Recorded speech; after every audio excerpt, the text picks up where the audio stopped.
Sole alla valle, sole alla collina. Con Cuttigli e Cattigli, la compagnia del Teatro del Canovaccio di Catania ha concluso, oltre che la propria stagione di prosa, nella piccola sala di via Gulli 12, anche la trilogia teatrale su Nino Martoglio. Per la regia di Elio Gimbo ed elaborato da Eliana Esposito su testi di Martoglio, lo spettacolo sulla scena di Bernardo Perrone e con i costumi di Rosi Bellomia è ancora incentrato sul litigioso universo delle donne della Civita,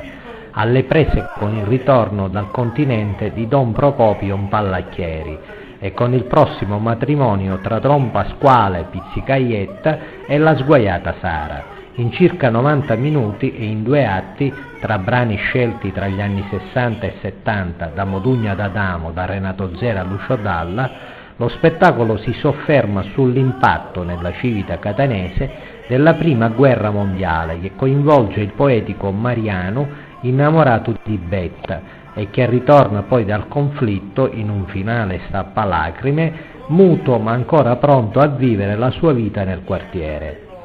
Nel lavoro più emozionante nella seconda parte spicca Cosimo Coltraro con il suo ben delineato Don Procopio, la Betta di Amalia Contarini, la Tidda di Cinzia Caminiti, oltre al Mariano di Giuseppe Calaciura, al Don Pasquale di Saro Pizzuto e al rigoroso predicatore e giudice di Salvo Musumeci. Negli altri ruoli riscuotono gli applausi del pubblico Yolanda Fichiera, Sabrina Pellico, Alice Ferlito e Pietro Locerto.